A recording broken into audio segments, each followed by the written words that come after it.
After such powerful, moving speeches from our two nominated members of Parliament, one is tempted to remain silent, but allow me to respectfully add my perspective.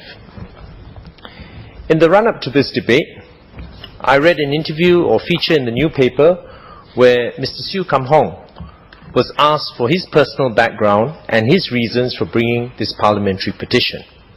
He replied that his personal background was irrelevant to the issue and that he was bringing this petition as he supported the principle of equality of treatment, including for those who engage in homosexual conduct. I should say I agree with Mr. Siew that one's personal background is simply not relevant to the issue. And personally, I applaud Mr. Siew for his willingness to subject himself to intense media and public scrutiny for a principle he subscribes to. I say that one's own background and indeed one's own personal views are not what is really important, because our role as members of this House is to represent not so much our own views, but those who have placed us in this position of responsibility. This means that one has to take account of not just the minority views, but the majority views as well.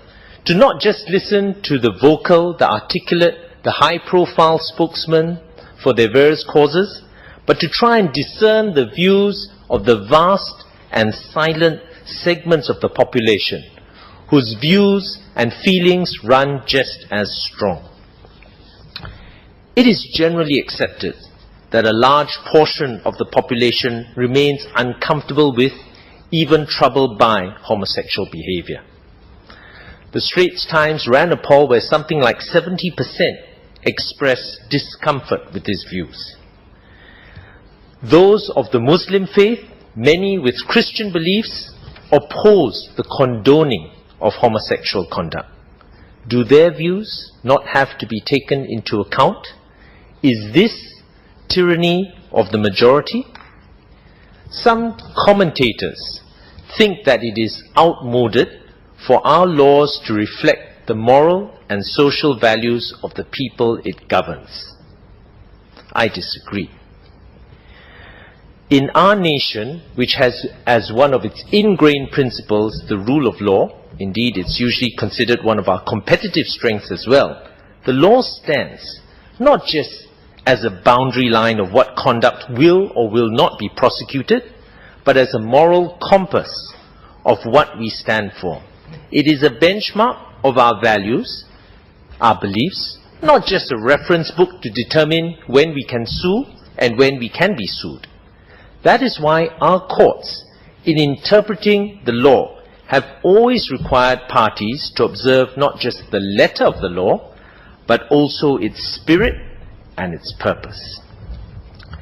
And in this regard, I do take issue with the 2 points that Mr. Siew, notwithstanding his forceful and loquacious argument, has made.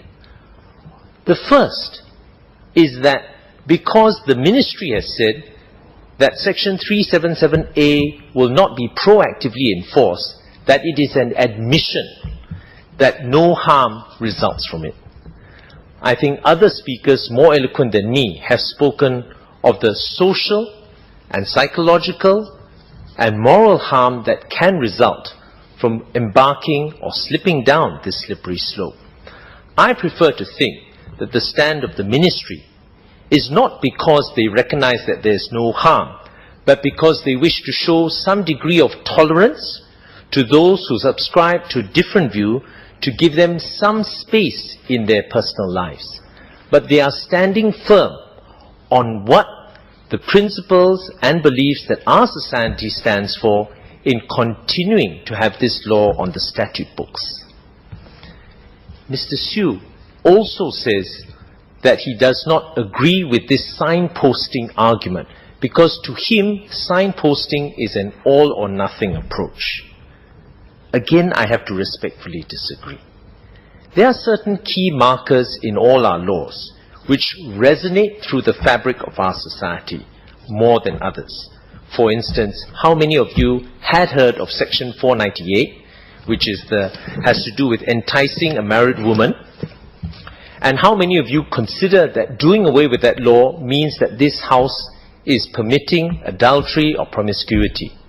Certainly from all the press reports, none of them seem to labor under the misimpression that the non-repeal of Section 377A, what that particular signpost was about. What of the point made about equal treatment for all before the law, including for homosexuals, which I think is the central plank of the petition that's been presented? Equality before the law is a fundamental concept, but it cannot be looked at in vacuum. It does not deprive a state, a government, of regulating what it considers to be proper and correct behavior. It is equal rights for all as measured against the values and beliefs of our society. And our society is a multi-religious, multi-racial and multicultural society. So, for instance, we have an Administration of Muslim Law Act, which imposes a separate regime on Muslims in family and estate matters.